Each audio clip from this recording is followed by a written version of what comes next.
A very warm welcome to OmniFocus Workflows with Alan Pike. And it's a pleasure to have Alan here today. I'm really intrigued to hear what he has to say. I first learned of Alan actually when he was on the Omni Show last fall, and he immediately went on my list of guests to invite. And I'm very happy that he agreed to come on and thankful for everything that he's going to be sharing with us. So if you're new to Learn OmniFocus, first of all, welcome to our membership community. This is one that I founded almost 7 years ago. Not sure where it would go. It was a bit of an experiment in the early days, but it gained traction very, very early on. And I've had people join from over 85 countries over the years. And I've really enjoyed connecting with at least some of you and getting all kinds of international perspectives and perspectives across different professions and cultures and so forth. So the goal all along really is to support you in living a fulfilling and productive life with some help from OmniFocus and complementary productivity apps. So it's really about learning productivity skills, having some support as you put those into practice. And it really helps that all of us use OmniFocus. It's really nice for kind of grounding those principles and being able to explain them in the context of a specific app. And the session you're tuned into now is called Learn OmniFocus Live. And just briefly mention the different components that make up Learn OmniFocus Live. First of all, we cover a variety of different productivity themes. We've had sessions on managing large projects, on gaining and maintaining focus, on getting back on track of OmniFocus, somebody maybe lists. So we've covered a lot of different themes, and there's many more to come. There's also been many apps that we've featured over the years, things that really complement the features that OmniFocus provides. And we've got more of these app-specific focus sessions in the works, and I'll talk about a few of those in just a moment. We have workflow guests on regularly, just like Alan Pike is joining us today. And this is really about not having like a one size fits all to productivity, but really showcasing how people are using it out in the real world, who have real world challenges and what motivated them to use them in the first place, and how they're using all the various features and what other apps are included in the mix and so forth. So we've got quite a vast library of workflow guests now, and really great to be adding Alan to that esteemed group of guests as well. And the last one is where you really get to know people within the community. These are small group sessions where essentially you provide the agenda, you bring whatever questions you have, or you might want to just show up if you're kind of feeling a little demotivated or uninspired or something like that. This is a great opportunity to connect with the amazing people in our community, start to get to know them, and get some inspiration for your own productivity setups and workflows. So a little taste of what's coming soon. First of all, I'm really looking forward to welcoming my friend Scotty Jackson back to Learn OmniFocus, and he's joining us from one province over in Alberta. And he's a very seasoned productivity practitioner, and he's particularly skilled at creating widgets and shortcut workflows on the iPhone and iPad. And he's been doing some very clever things. Something that I think really brings OmniFocus to the forefront when you're on these mobile devices, and using apps like Charty, bringing a very graphical sort of representation. And I know that's one comment I've heard about OmniFocus is people want to be able to see things in a more sort of visual way. They want to see that graph of how many tasks have I done this week and how close am I to being able to call it a day and things like that. And so Scotty's come up with some very clever ways to use OmniFocus and these third-party apps to really bring a visual sense to it. So he's actually going to be walking us through building one of these dashboards. So you can just open up your phone and without even going into OmniFocus, really get a sense of what's happening, and also have a really quick way of capturing things into OmniFocus, applying the appropriate tags and so forth. And I'm also really excited to announce that Sal Segoyan is going to be joining us. That'll be on June 16th. And if you've been following Apple for any length of time, this is most likely a familiar name. He worked at Apple for many, many years, and he's really been instrumental in the automation technologies that have been brought to the Mac, things like Automator and AppleScript. And so really, I think a legend in his own time. And in more recent years, he's been working with the Omni Group as they develop the Omni automation technology. And during this session, he's going to be walking us through the basics of actually using Omni automation beyond just using other people's plugins. So actually understanding how you can manipulate the data and access data through Omni automation. And if you don't have any programming experience, you're very welcome to attend. And Sal is very good about kind of gently introducing these things and doing it in a way where it's very accessible. And if you are an experienced programmer, someone like Alan, I think you'll get value out of this session as well, because you'll learn about kind of how OmniFocus interfaces, what the API looks like, what you can and can't do through this Omni automation technology that's built into all of Omni's apps. So I definitely encourage you to come and check this out. And that'll be on June 16th, 90-minute session starting at 10 Pacific time. As I mentioned earlier, I've been doing a lot of sessions recently that focused on using OmniFocus with specific apps and services. And the four that have been prominently featured so far are Asana, DevonThink, Drafts, and MindNode. And there's several other ones that are currently incubating: Craft, Daylight, Evernote, Notion, OmniPlan, and Trello. So these are all ones that are actively being worked on, and I look forward to having featured sessions with each of these apps in the coming months. So stay tuned for more information on those. And there's currently 3 office hours sessions open for registration. In April, I'll be adding some May dates as well. And if you'd like to attend these and the dates and times aren't necessarily working for you, definitely let me know and I'll see if I can accommodate the date and time that works for you and the time zone that you're in. Okay, well, without further ado, I'm really happy to introduce Alan Pike to learn OmniFocus. And he's based right here in beautiful Vancouver, BC, Canada. And this is a familiar sight to both of us in downtown Vancouver and Canada Place. He's the co-founder of Steamclock Software. And this is a company that was established over 10 years ago. And he brought his years of experience working at Apple and just general sort of aptitude for software development, and has created a very, very successful software development company. And one thing that I really like about their approach is they produce great quality software, but they really also put a lot of emphasis on the usability, on the design, the aesthetics. So it's really, really the full package. So if you're interested in having an app developed, I definitely recommend getting in touch with Alan and his team and to see more about what they have to offer. And if you're wondering where that word Steamclock comes from, this is actually a kind of a Vancouver icon. There's a steam-powered clock that actually I think it's powered off the steam that comes up from the sewer system, and it is located in the historic Gastown area of Vancouver. And I definitely recommend checking out Gastown if you're ever in town. Back when in the future, when people are traveling again, that's a really, really nice part of the city, really dynamic, and a lot of great history in this part of town. Alan is also a very active blogger as well, and you can check out his blog at alanpike.com, and definitely has a lot to share there. And it's one area where he really showcases his many years of experience in the software industry and has some really great insights just in terms of where software is going, and right down to a very granular level.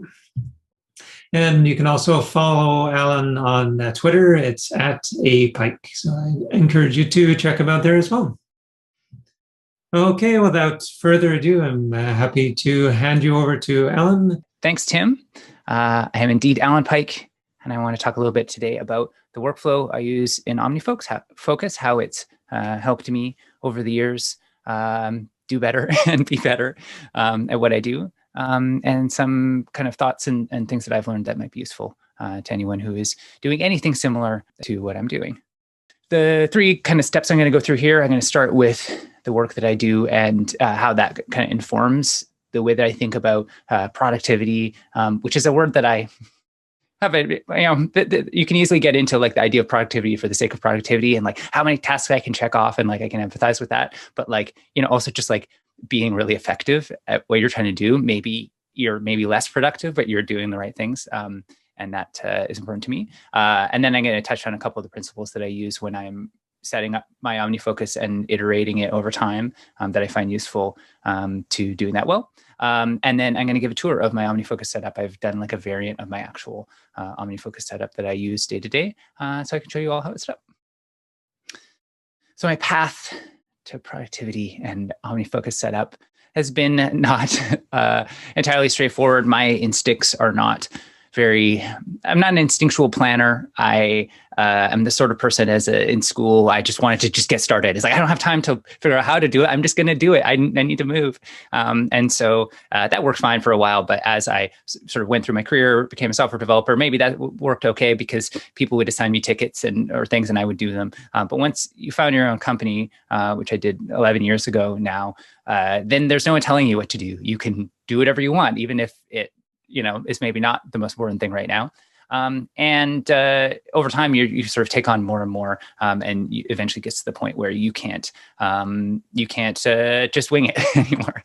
And so I started with my sort of journey towards being more organized and more intentional about where I'm spending my time and attention with an app called Things that many probably have heard of, commonly contrasted to OmniFocus as like the bit simpler, maybe slightly prettier, but a good starter place to start thinking about your tasks. And then 6 years ago, I moved over to OmniFocus, maybe 6 or 7, maybe a little longer ago now, when it started to get to the point where as our company was growing and there's more stuff going on, I started to be dropping things sometimes. I started to sometimes find myself getting stuck into kind of like a side quest that wasn't really the most important thing. And I wanted to go and sort of take advantage of some of the things I'd heard about OmniFocus from folks that use it to let me take more control over exactly what things were in front of me, make use of some of the more advanced features in OmniFocus, and just have the flexibility. Once I had kind of learned some of my strengths and weaknesses around this stuff, then I was sort of ready to then build the system based on that. And then in the last a couple of years, there's been lots of changes in probably a lot of people's lives, right? What is life if not change? But for me in particular, there's been a couple of things that have really pushed me and motivated me to level up the way that I think about this stuff, and changed a bunch of things about my workflows that have kind of brought me up to the next level in terms of how I use the tools. And those two things, the first one is, as Tim mentioned, I run Steamclock, and we build software, and we have a great team, and it is all, it's a lot of fun. But the big change that's happened recently is that we've gone from being roughly the same size for a few years. We sort of had that like, okay, we've grown to 10 people. Everybody reports to me. This is great. There's no bureaucracy or anything. And that was good for a while, but eventually got to the point where we realized, like, to do some of the things we wanted to do, we needed to grow beyond that. And in order to keep people engaged and challenged in the work that we're doing, we need to take on bigger things. And so in the last year or two, we have changed to a growth mode again. And so now we have, instead of managing the developers, I'm managing managers. And I'm spending more time hiring, I'm spending more time training. And that is really satisfying work, and I love it.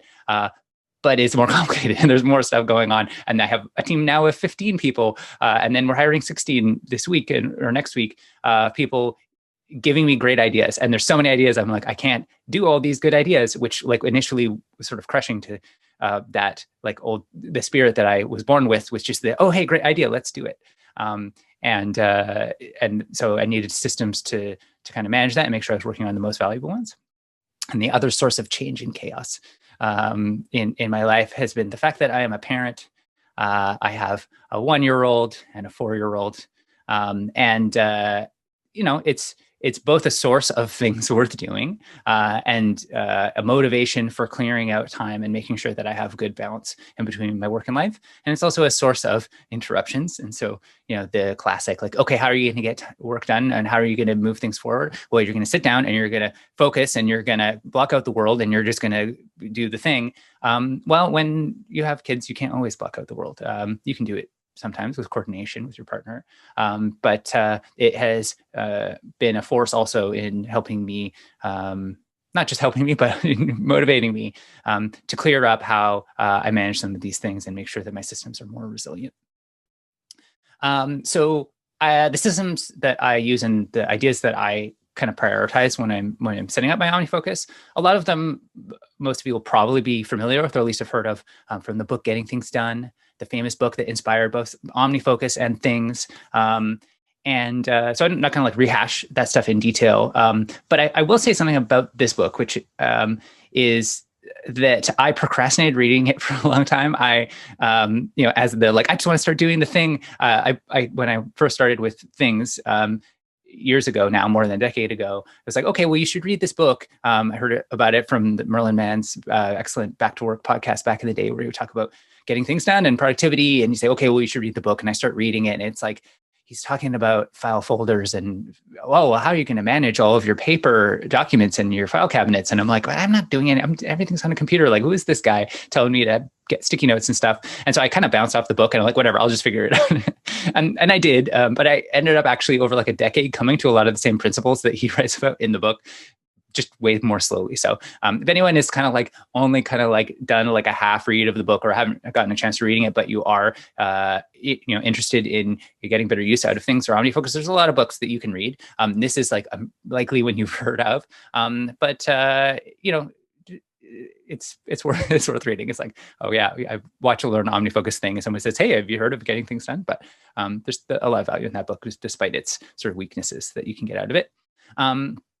And so the most important parts that I get from this book and just like general thinking, the kind of big idea that I go over when I'm teaching somebody or encouraging someone to set up OmniFocus, which a number of the folks do at Steamclock now, especially our kind of leaders and managers that have a lot of stuff coming across their plates, is this kind of 3-step process, which you're probably familiar with. You use OmniFocus, but this is like, to me, super important. So it's always good to review. The first thing is capture everything.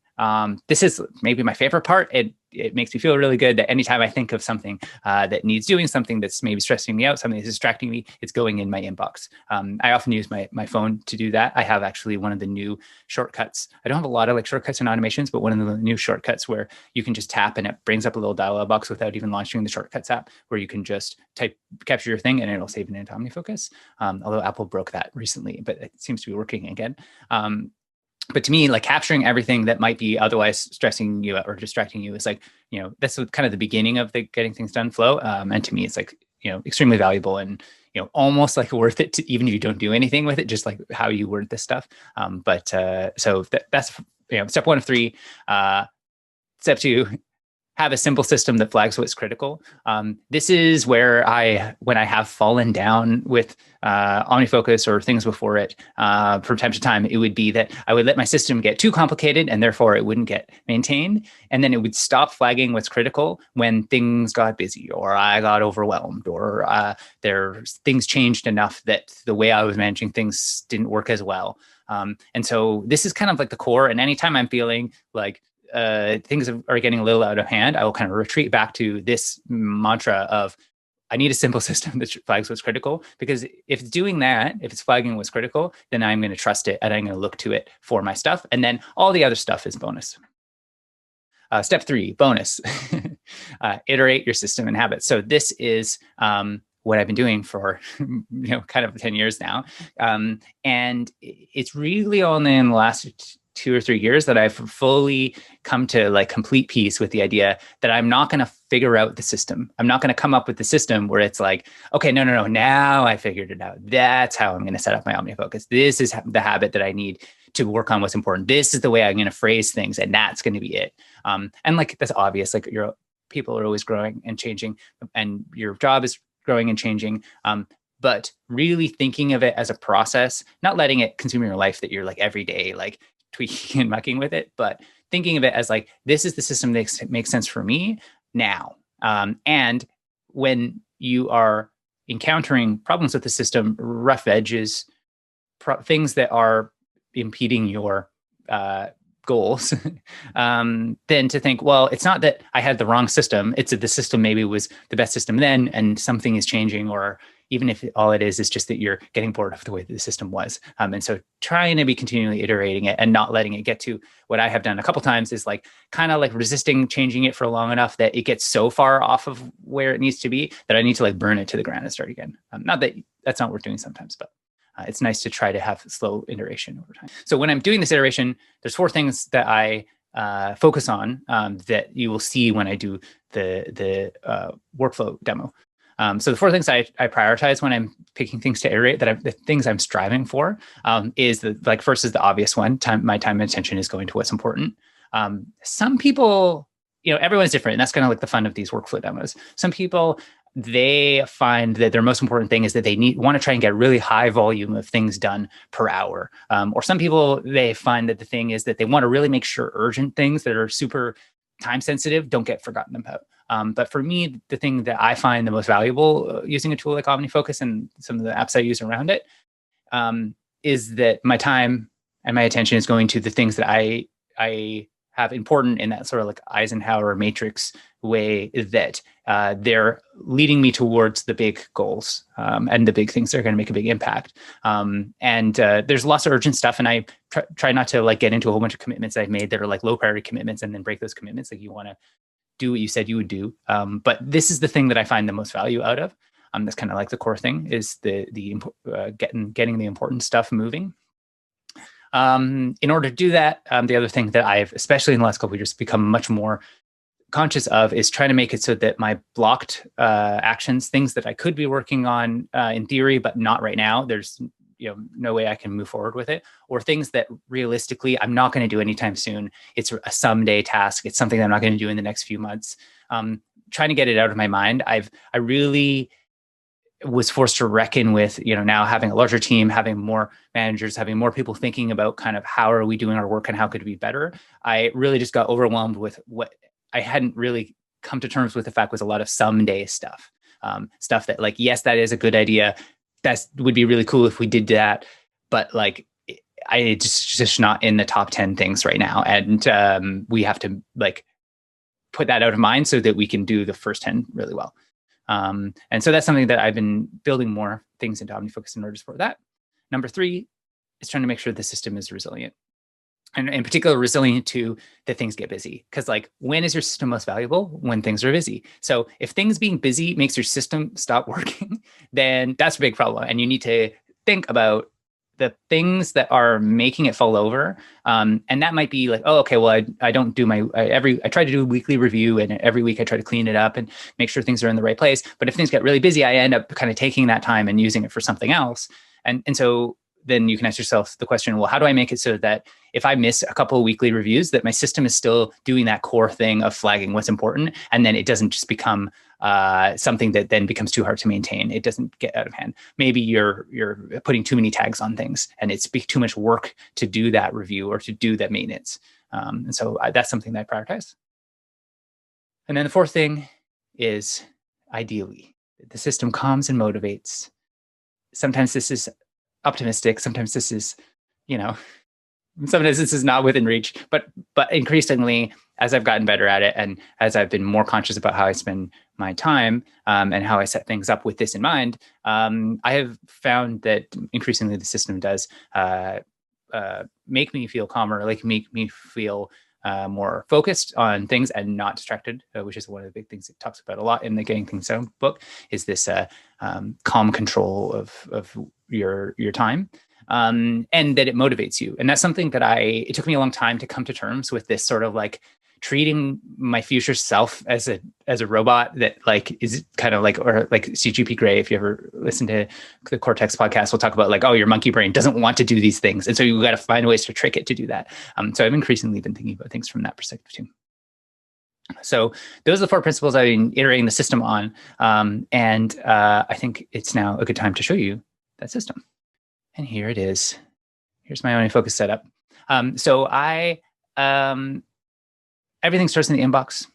What I've done here is, this is basically my actual OmniFocus, which is a little bit interesting to do. You're like the CEO of a company. There's all sorts of kind of interesting stuff in here. But I've done a pass through and changed all the names, and I've changed all of the phone numbers. And for the most part, though, what I wanted to do is I wanted to give a demo that shows not demo data, because like, anytime you try to make demo data, you're like, yeah, what is it's like, send project to whatever, but like, it doesn't feel like demo data. Often it's shorter. Often it's not as messy And so you don't get a real feel of like, what does it look like when this person is looking at their OmniFocus? So I wanted to try and do it. This is often my inbox has a few more things like that than this. So this is like probably, a little bit optimistic, but I always do really try to make sure I don't have more than a page of anything in almost any view that matters. So try not to have more than a page of stuff.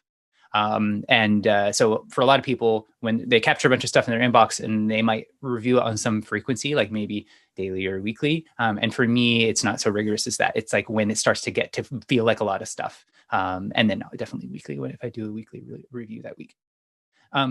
Something that I considered deleting and removing from here, but I left it because I was like, no, I'm trying to give them the real view. Is this silly thing here? Watch some short videos. Like, why would you put that in your OmniFocus? And why would it be in the inbox and it has untitled items in it? What is this silly thing? And this is the kind of thing I do fairly often, which is like, I call this prototyping. So it's like, well, I had this workflow where I was finding I would be on Twitter or something and people would say like, you got to watch this 60-second clip of an interview or something. And I don't really want to be like watching videos during the workday. And I don't really want to be in the living room and the kids are around. I start watching a video and inevitably it's like they can feel it. They're like, Dad, I need something. They're climbing on you. And so you're like, I can't even watch this 60-second video clip. And so what I've started doing in the last couple of weeks is like sending those videos to OmniFocus and like Tweetbot. I like go send to OmniFocus. But the way that the integration works is it doesn't give it a title. It just gives it a link. And then they were cluttering my inbox. So I would just kind of like stick them in this little sub project. And then every like day or two, I would like watch them. And like this kind of a nerdy thing to do is like, I have this list of little videos I'm going to watch, but it's been working well. And so I'm going to probably formalize that into like, I don't know what project, or I don't know if I'll use OmniFocus. I might use some other app for where those go, but I've like sort of successfully prototyped that my life was better when instead of watching those short videos or trying to, and then getting interrupted or feeling bad at watching a video during the workday, I collect them somewhere. And so that's what it is. And I have this, lets me highlight like my one automation thing that I have set up. As a programmer, you would think I would be all about automation, but we can talk about that if we want to talk about like my opinions and thoughts on automation. It can be super useful. But I have this automation here, which will open something in a URL. And so if you click on an item and then it has a URL in there, then I can click on it and hit this button and it'll pop that URL open in the browser. That's like a super easy little OmniFocus. And so this is my capture setup, and this is the way I put things. One thing that I do, and I've in the early days, I would use flags and due dates too much, and it would cause so many problems. And I've become much more disciplined about it. And so now I feel like I use them in a way that's really effective, at least for me. And I will flag and or put a due date on something when I file it in the inbox, if it's like one of the most important things. And some people haven't developed, or they just resist, or they just whatever. That's a difficult thing for them to do while they're capturing, is to like remember to flag the important things, but to not get into the habit of just like flagging everything. I'm like, oh, well, why would I capture it if it's not important? But I'm currently in a zone where I am doing a pretty good balance of like, I flag the most important things. And I'll talk a little bit more about how I use it. So that is my inbox, which is where everything starts, and where everything ends is in what a lot of people are often most interested in, I think, is what is the view that you kind of live in? What is the view that you work out of that tells you this is the most important stuff right now? When I talk about that, having a simple system that flags the most important stuff. And I use the forecast view for that. So I'm going to just kind of dive right into that. And then you're going to see all sorts of stuff. And so the forecast view is this great, relatively new feature in OmniFocus that lets you see stuff that in a mix of a time-based way and then a tag. And so I have this hero tag now called now, with a little coffee emoji. I don't have emoji in most of my tags, but I have it in that one, so it sticks out in a couple other ones, so you can see here. And when you set up the forecast view, you can pick one tag. And I find it pretty cumbersome switching in between home and work tags, so I just use the forecast only for work. And then it's like I've turned off all my calendars in here. You can have your calendar events interleaved with your items in the forecast view, which I only recently turned off. I just found I spend enough time in my calendar that I wasn't getting a lot of value out of it, and it was kind of reducing the visibility of the stuff that was OmniFocus stuff in here.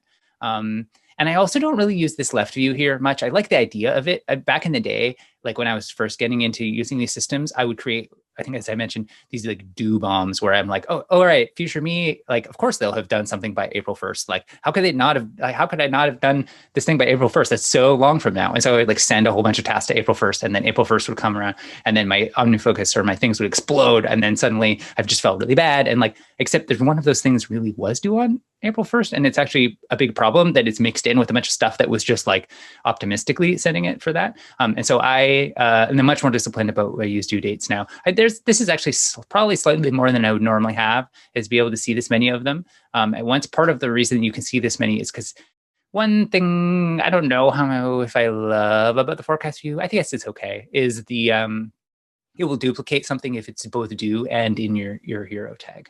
And so we see twice that I have this finish and post OmniFocus blog post, which I'm going to do by the end of today, which is like a blog version of this talk. And it's kind of silly that it duplicates twice, but whatever, it's important. So fine, I get to see it twice.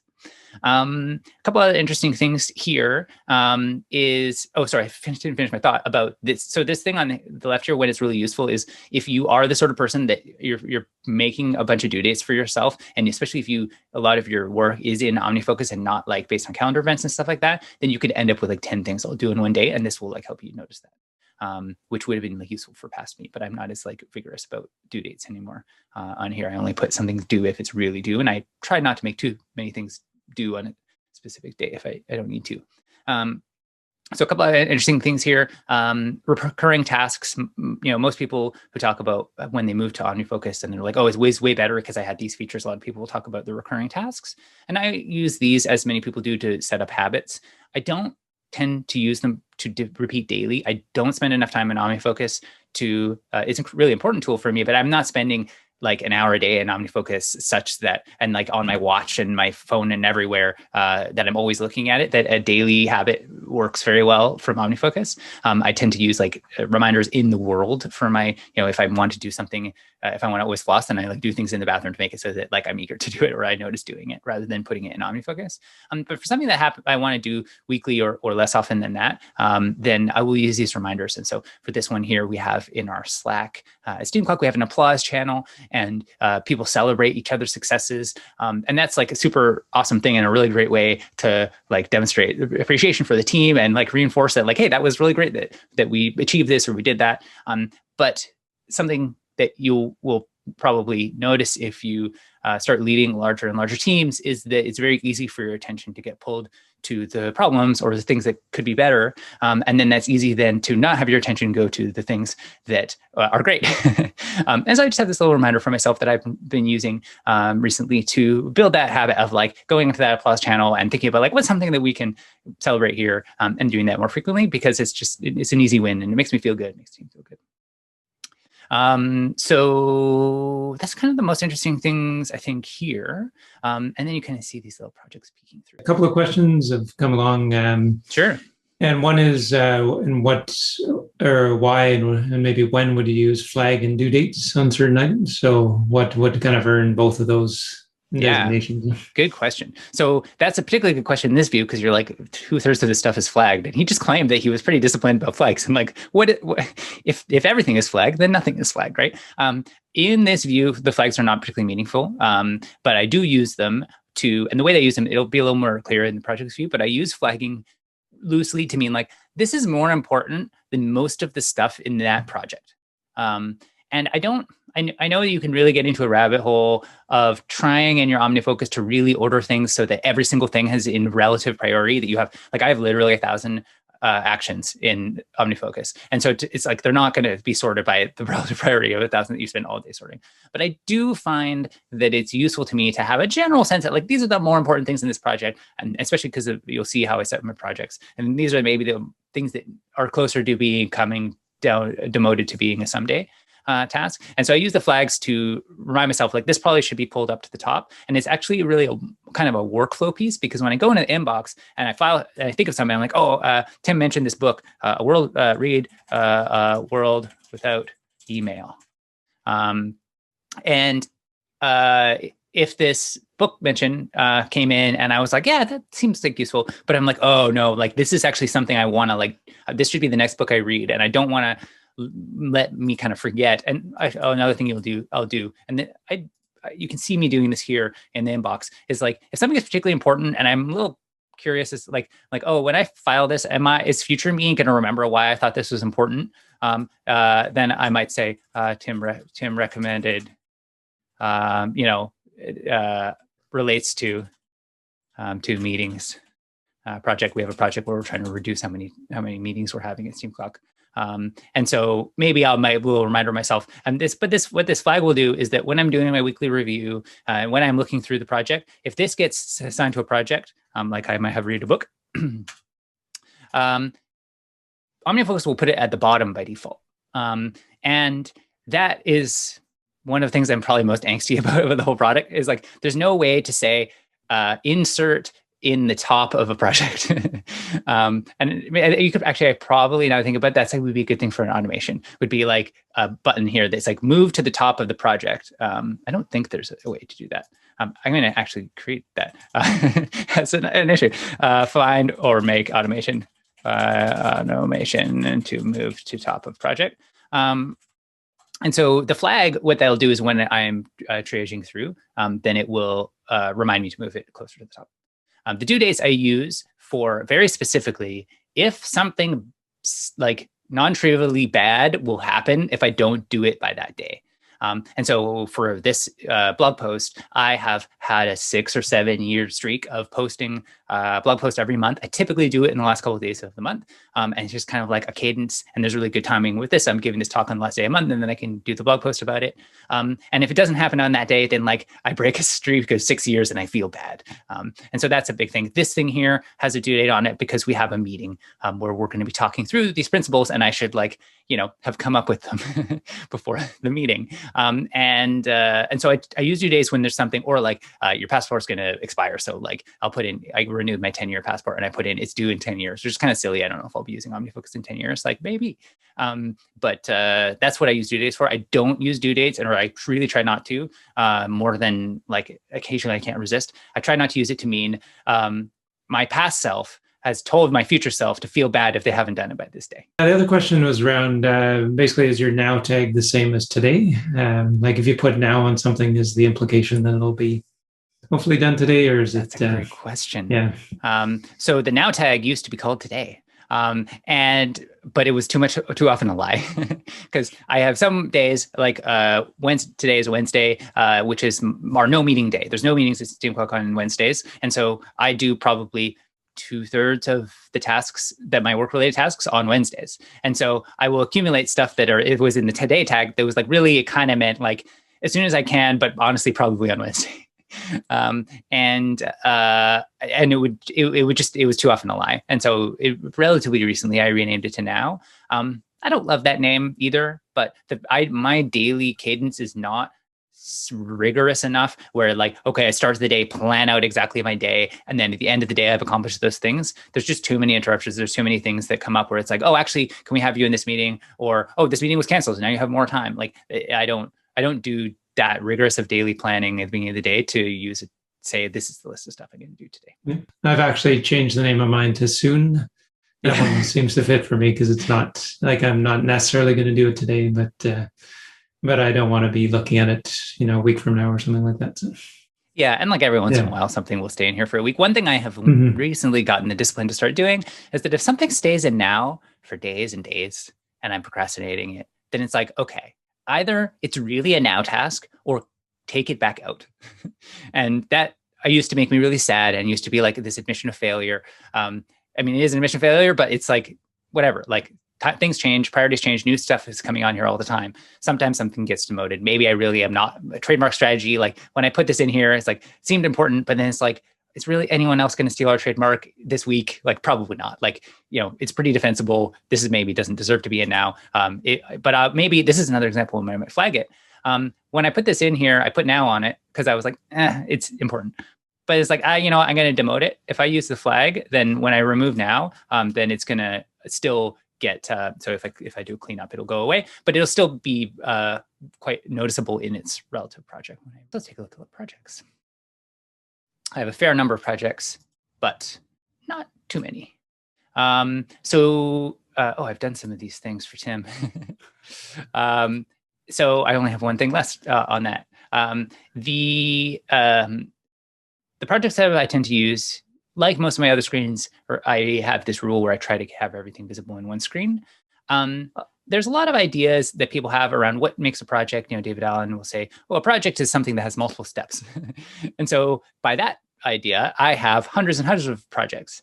I don't make formal OmniFocus capital P projects for that many things. Most of my things that I have here, as you can probably see, are what we would call like an areas of responsibility in my job, right? It's my job to move Steamclock forward strategically. It's my job to hire great people. I have this in like rough priority order. It's more important that I hire great people than it is that I find new clients, which some people might say like isn't the most important thing, finding new clients. But for the way that our business is right now, our clients come to us a little more organically, and finding good people is such a high impact long-term thing that's kind of how I've sorted it. And this is like, as you can see, a mix of the areas of responsibility in my job that I've kind of outlined as being the most important, and then some specific projects that are big enough and important enough and have enough steps that can be worked on in certain order or whatever, that it gets promoted to be up here. I used to create more projects, but then I don't know, it wasn't as successful as keeping them in areas of responsibility, because I find for my psychology, when we're talking about the monkey brain, I do a lot better when these are named by why I want to do them. So for example, this is called move Steamclock forward strategically. That's not really a verb.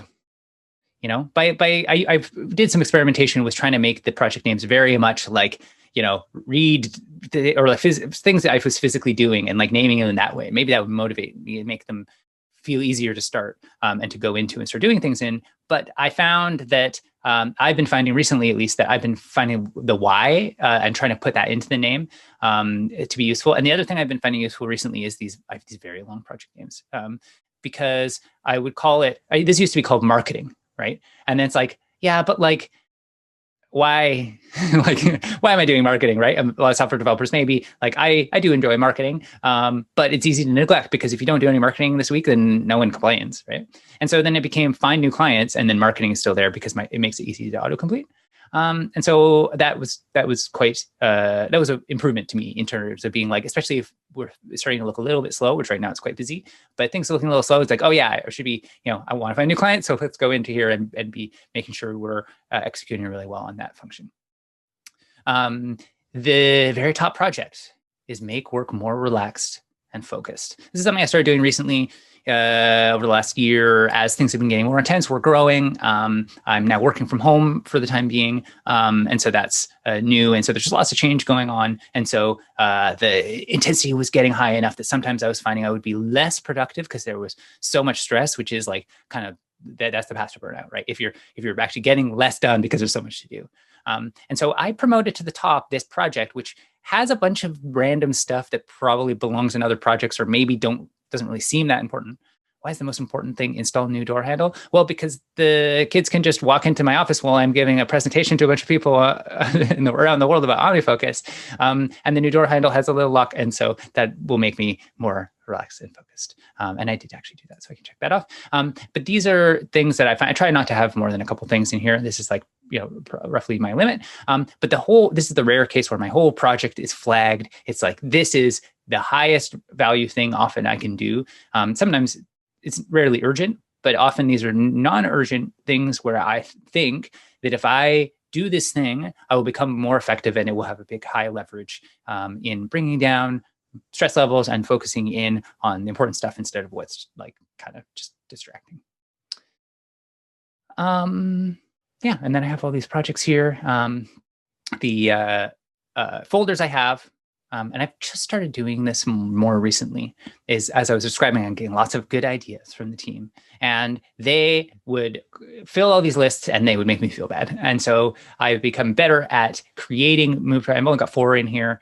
These are projects that are not time sensitive. I would like to do, but they're places I can be sending tasks when a project gets too long. Like this, where's a good example? Like the hire great people. This one can sometimes get long. I'll have lots of ideas of things I could do to hire people, but some of them are quite time intensive. Some of them are like, how do I really go about doing this? And so sometimes they'll get sent to, I don't actually have a project for this. This is the kind of thing I'll do is like have someday ideas for recruiting training or something like that. Like this is something I've been experimenting with, is having a better place. Because what I used to do is I would try to make myself decide, do I do this thing? Do I prioritize it, or do I just delete it?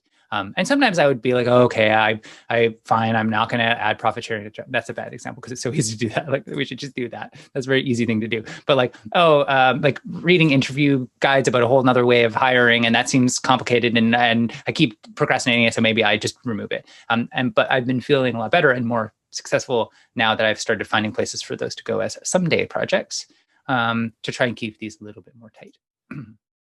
And I have this one here, build an external brain. I realized pretty recently that I was accumulating a lot of OmniFocus tasks where the task was like file away such and such. And that was assigned to me that I actually should just have one of these apps that I know there's a number of them. And Tim was talking about, there's some demos about how to use OmniFocus with like some of these other apps that are more about creating one of these like Zettelkasten or external brain. Like what do I know about X and Y, and putting that there, and then OmniFocus being more about things I want to do. So that's my work setup. And then as because my work is more intense and my home is more chill, I have home as kind of a secondary thing in my OmniFocus. I repeat a lot of the structures that I have in the work world, in the home world. And so my top thing for home is to make home calmer. And things are really calm right now. I only have one. Actually, that's because the reason there's only one thing here is because I have these views, hide deferred items. And so I spend most of my time looking at what's available to work on, because like, why defer something if you're just going to still look at it and feel bad about it? Although, I don't know, my brain has started to kind of ignore the gray stuff. But these are things that once I can do them, it will make me feel calmer, but I cannot currently do them. So, okay, fine. So they get hidden. This is kind of my hero thing. And the reason it's named Home Calmer as opposed to Work, Relax, and Focus is just so my autocomplete fingers can have two unique things to send them to, not because the philosophy is different. And then I have the similar kind of thing in priority. I've, my health and wellness stuff is more important than putting art in our living room. But that putting art in our living room that we recently moved, really, it looks missing. Like sometimes you have a wall and it's just like, why is it so beige? And so this is my most important, like kind of little project. And then I have this new thing that I've recently started doing, which is the make, learn, and have fun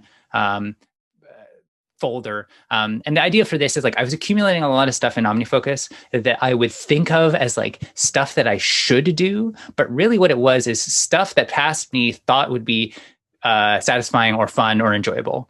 And so like, I have this like prototype game idea. I have literally 91 game ideas in here, which I just realized this week. It's like, oh, this is maybe like, not getting used very well. And so I'm experimenting with other ways of kind of like thinking about and naming and phrasing this information in a way that it's more like a menu of fun things that I could do rather than a like list of like things I could feel bad that I'm not doing because you should do them.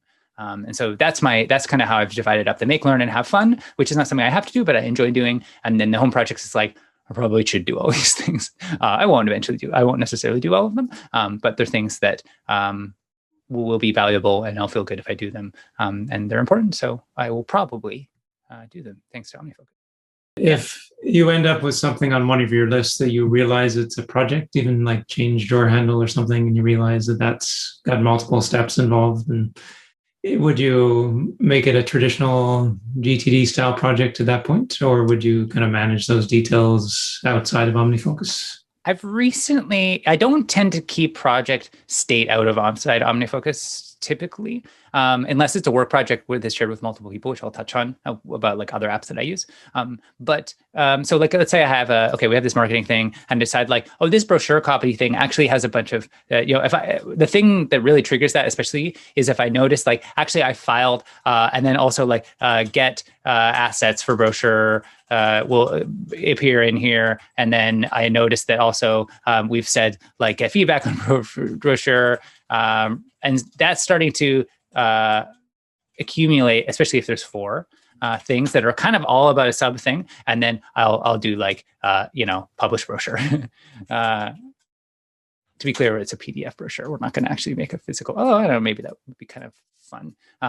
But so then we'll make it into one of these like lightweight projects that OmniFocus has. I am angsty about these lightweight sub-projecty things because once I do this, if it's a non-trivial project, I find myself wanting to send something from my inbox when I'm cleaning it up to publish brochure, but that is not in autocomplete when you're sending something.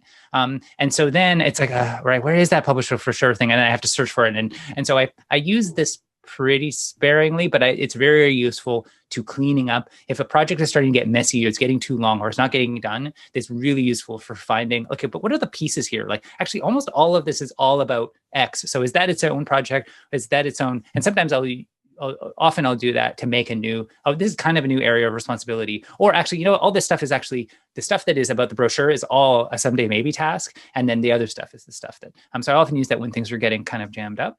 Very commonly, I will track a multi-step project just with the next step because I don't, and like, this is a big philosophy for me in OmniFocus is to use OmniFocus, prioritize the way that you're using it to complement and buttress against your own weaknesses. And so for me, I don't find that I will like do one step of a project and then be like, oh, but what do I do next? Or, oh, the fact that I need to decide the next step now, it gets deferred and then the project gets stuck or whatever. I tend to, from like a medium-sized project, like the replace a door handle, if I go to replace a door handle and it's like, oh, actually I need to go to Home Depot, what I'll do is that this is in my, right? Oh, I checked it off, right? But let's say if for some reason to try Help Scout, let's say I start working on that and then I realize, oh, actually, I can't just try Help Scout because before I try that out, I need to go create an email address to use as our new support address. Because right now everything comes into like one group inbox and we decided that's stressing us out. It's not necessary. Now we're getting more support email because we have more like products out in the world.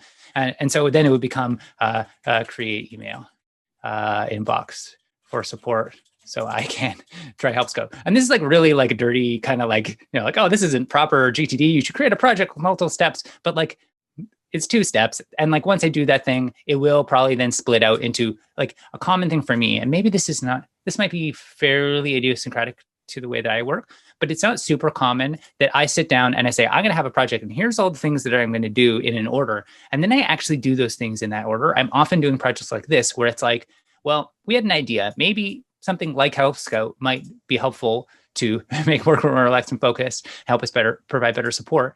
But I don't really know how long it's going to take for me to determine that. And it may end up being good. It may be that one of his competitors is good. It may end up being that I realize, actually, this is way more complicated than it needs to be. We'll just keep using email for support because we only got a couple emails a day. So it's fine. And I don't really know where this is going to go. So I tend towards keeping them as just the task and then maybe a reminder of what the thing after is. But occasionally I do, like the Learn OmniFocus thing, I pretty quickly noticed that I had a lot of things on my mind that were things I needed to do before. I needed to try the AV setup. I needed to figure out how to make a test database in OmniFocus. I needed to do a lot of things. And that was I was realizing it was causing stress, that I was going to miss something and it was clogging up other projects. And so that's when I did make a project. Let's check this off. The hero tag I have is the Office one, which I already showed. It shows up in my forecast. It's the most important tag to me. I have this company goal one that I'll use to flag things that I want them to stick out. It's like, wait a minute, why is this thing? Why did I say this is important? Oh yeah, it ties into one of our main company goals that we set for the year. It's totally strategic. It's not really urgent at all if I don't do this thing, but like it's an extra reminder to myself to motivate me. Like, I'm going to get a little star badge if I do this thing. And then I have a similar thing for personal. And then I've been experimenting. I do separate out my home and office stuff so that I can just have perspectives that know to only show me home stuff and only show me office stuff. And then I have this, and then tip. I think most people know this, but just in case you don't, I do not like the ceremony that OmniFocus kind of encourages you, which is like you're going in a box and then it's like, okay, yeah, I'm going to find or make automation thing. And then what project does it go in? And then what tags does it need to be in order to get it out of the inbox? And so all of my projects have a tag. And so if I go into the sales lead and client follow-up, it has the office tag. And so when I put a project in there and then I clean up, when I put an item in this project, it will get the office tag applied to it. And so at least every project will have 1 and sometimes 2 tags that get auto applied. And so I'm not doing a ton of manually applying tags. But I've started experimenting with these things, which is an idea for getting things done, which I get some benefit out of, but sometimes I struggle with the workflows of like pausing and unpausing or putting the tags on hold and on off hold. But basically, I identified these 4 things. I've had this one for a long time, the business hours one. These things as things that often were blockers to me actually doing a task that I was looking at. I spend most of my time in OmniFocus looking at it on the computer. I do have it on my phone. I use my iPad sometimes to work through what I'm doing. But often when I'm looking at OmniFocus, I am not out and about. If it's home stuff, it's not during business hours. Probably my wife isn't there, and probably my baby is sleeping, right? And so I would accumulate all these things that like, again, the baby is sleeping. Why is the baby always sleeping? It's like, because if the baby wasn't sleeping, I probably wouldn't be going around playing with my home things on OmniFocus. So I've been using these to basically put on hold and like kind of group things that I probably can't do right now, but then I can then go in and I'm like, all right, it's trying to clear out. The baby is currently awake, but then there's bandwidth, and maybe our daughter is not currently. She's watching a movie or something like that. So it's like, oh, actually, now is a good time to try to do some of the stuff that I can only do when the baby is awake, like fixing something about his crib or something like that. So these are essentially switches that you can flip at any point and just reveal, have tasks kind of become available. Exactly. And that's not really how OmniFocus intends it, but sometimes I'll go in here and then I'll be like, oh, it's business hours. And then I'll just do the task without turning it on. Like that's not really what a tag is kind of intended to do, but I will sometimes do that. So those are my tags. I don't use them. I have a couple other ones I've been starting with. This creative. One thing that is a priority for me is I do need to find some way, I think I'll get some benefit out of some way of flagging.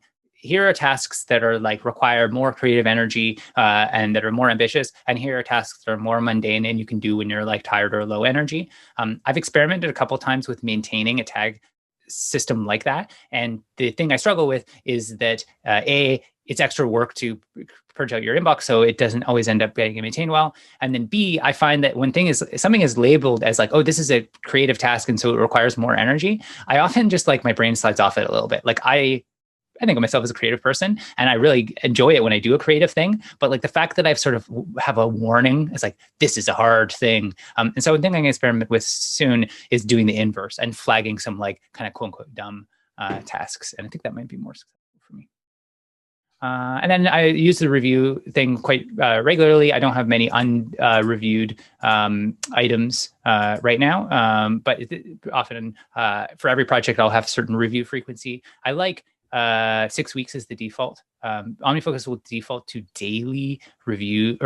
weekly. It will think, oh, I've created 40 projects and every single one of them I'm going to review every week. David Allen and Getting Things Done says you should review every single next action you could take every week. And it's just like, I don't know what world he lives in. That does not work for me. But every few weeks for most of these is good.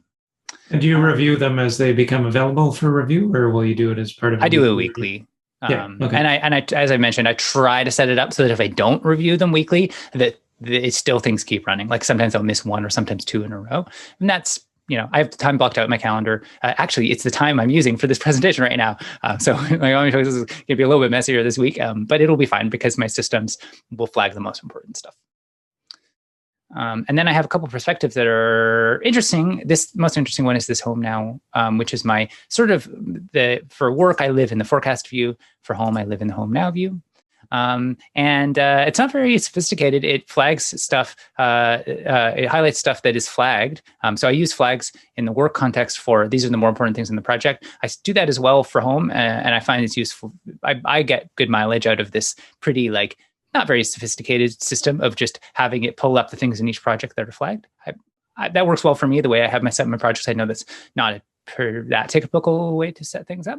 And then I have it set so that these important projects, it shows all of them always, because they are most often the things that I'm going to pull from, or that I should be pulling from. Past me thought I should invest in my health and wellness. And I can show the perspective, but it's like what you would expect.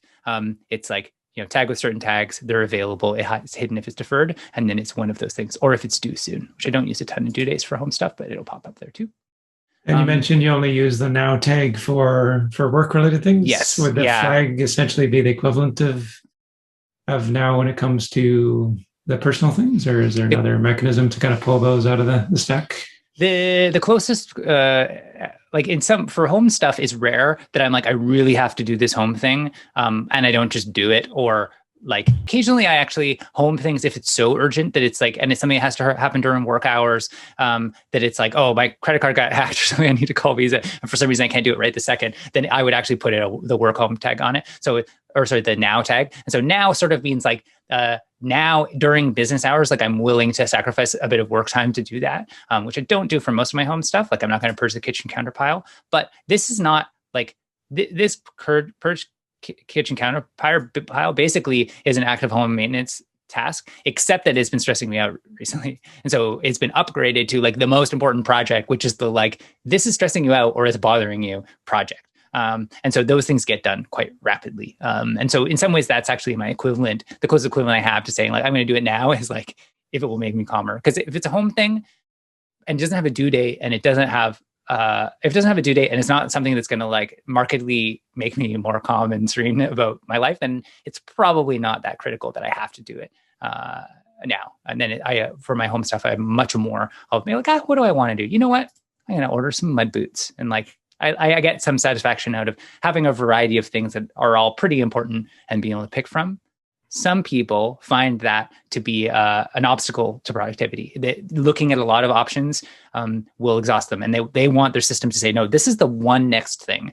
Past me has declared this is what you're going to do. And they have that habit. I've never done super well with that, but maybe future me, I'll get into that. But for me, I do pretty well with having a bunch of stuff and then picking one and then doing it. And I think this is the beauty of OmniFocus being a personal productivity system, is you can really organize it whatever way you want. You can really make it your own. And getting back to something you shared earlier is kind of having that criteria. Does this kind of produce a state of calm? And when I look at this, do I feel more relaxed or do I feel more stressed? And I think that's a good kind of gauge in any system, whether you're doing it in a similar way to Alan or in a totally different way. It's saying, when I look at this, do I actually feel more relaxed? And if the answer is yes, then I'd say you're on the right track. And if the answer is no, then either there's too much volume on there and there's too much stuff demanding your attention, or there's maybe something about the system that needs to be rethought. Exactly. And I am very aware that to some people, this forecast view that I live in would make them feel less calm, right? They're like, what is all this stuff? And like, who's Jessica Washington? And like, all these things like that's a very personal thing. And that's the strength and weakness of OmniFocus, is that if you just set it up naively without thinking through that stuff or without like iterating on it, you will probably end up with a system that stresses you out sometimes, or maybe all the time. And so it's actually, exploring and learning those things that helps you set up a system that helps you feel a little more zen about the work you're doing, and then therefore probably more productive. And just getting back to projects for a moment, someone's asking, how do you determine what projects, question from Keith, how do you determine what projects go in a folder and what ones stay on your main list? Yeah. And it looks like all work ones kind of live at the top level. And yeah. So the work is the implied for my OmniFocus for a reason I kind of explained. Work gets the top level, and then home is not because home is less important, but because it's just less in need of OmniFocus than my work stuff is. And so the work stuff is at the top level, and I try to not have more than 10 to 15 top level projects going at once. Beyond that, inevitably something at the bottom is going to get neglected. Already these bottom things probably will tend a bit to get neglected. And then the folder Sunday work ideas, it's like, says what it says on the tin, and then I have kind of it sounds sort of almost the same dichotomy with home, and that it's like I have the home stuff and then the home someday. If I don't do anything in this folder, that's fine. And that's kind of it's not that I'm like often creating folders. It's for the time being. I kind of just have two pairs. I almost have like a grid, which is like work now, work someday, home now, home someday, and like now being loosely into like the next few months. And then that's been working pretty well for me. Another way of answering the question, though, it's like, when do I start making folders? Is like when I have more than a screen of stuff. It's quite valuable to me to be able to, and I've increasingly, it's a hard discipline to keep. And I don't do it for, like I had that list of game ideas that was pages and pages. That's fine. If it's a someday thing that's just a collection of ideas, it doesn't bother me to have it being really long. But if it's like realistically, I want to hire great people. If I have more than a page of ideas of doing that, then they're ideas, right? And that's like one of the words I've started to become much more specific about is like, are these actions I'm going to take soon, or these ideas that I don't want to forget, or that maybe I should think about, but they're not actually actions. So I do the same thing with projects. Okay, got it, yeah. Like, do you kind of have a bag of seeds, or are you actually planting them in the ground kind of thing? Yeah. Yeah. Or like I have a book about seeds. A book about seeds. Okay. I'm curious about this as well. Robin's asking what goes in the unsorted project at the very top.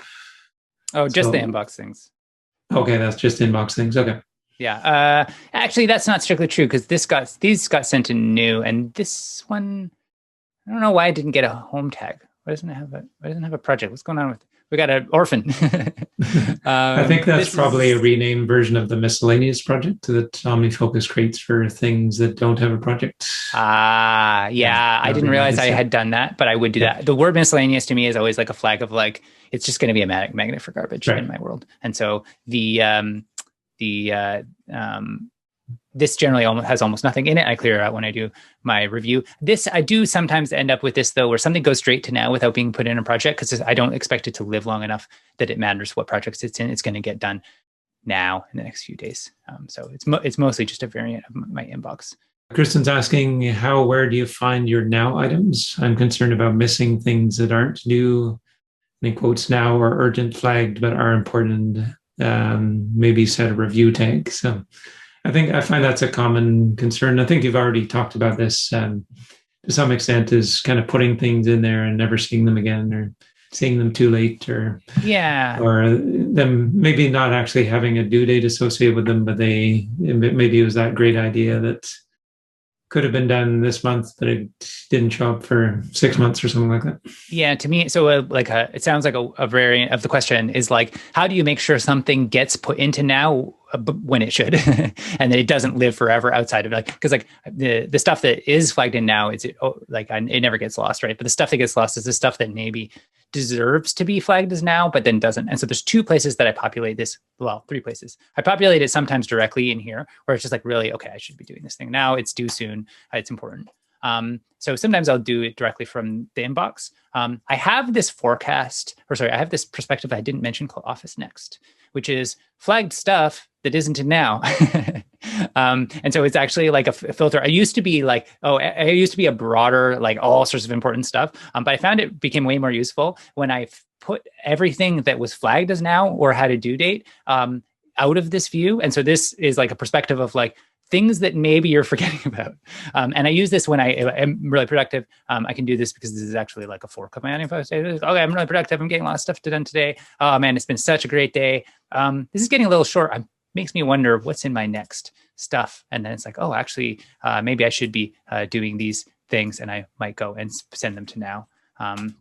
And then this is sometimes useful. I don't tend to scroll too far down on this list because the other place I'll send things to now is in my review. And so I'll say these things will come up on different frequency. My more important projects at work will come up weekly, sometimes things every 2 weeks to 6 weeks. And I have some things that I review yearly even. And then when those things pop up, then I will especially notice the stuff that's been flagged. And so if something's been flagged, I don't have any work things in here right now. But if something's been flagged, then it will draw my attention potentially to put it into now. And then you'll notice I sometimes end with this something, because if I send something to a project, it goes to the bottom. I'll end up with a flag thing at the bottom, and then I'll pull it roughly higher up. And this is currently in the review. It will show you all the deferred stuff, which is nice because then you don't end up with something that was like maybe accidentally deferred or maybe shouldn't have been deferred, and then it's hidden for a long time. But in most of my views, I don't see all these deferred things that are grayed out. But that's how I end up with, like, when I'm doing these projects, the flag stuff is generally at the top. I'm not super, like, if it's close to the top, that's fine. Here's another example of something I added recently, hasn't been moved.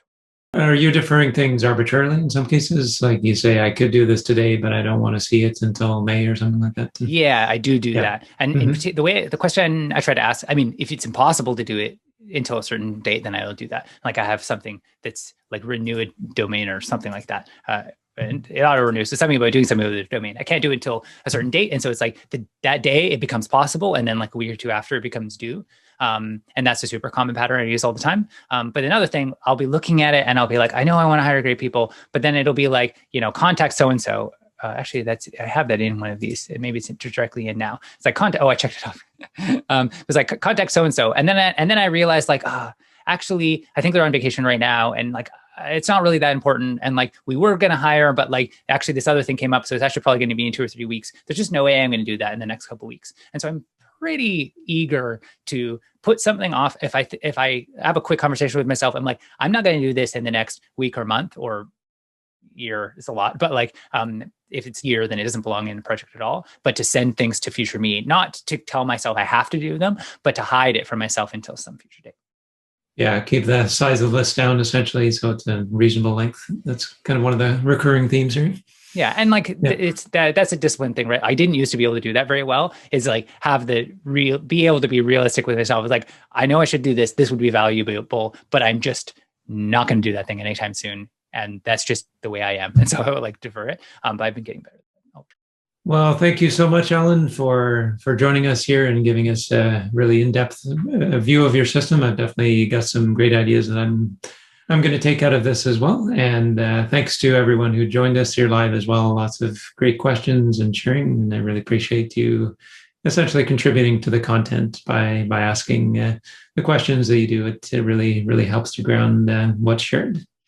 So take care, everyone, and I look forward to seeing you again soon. Thanks, Tim.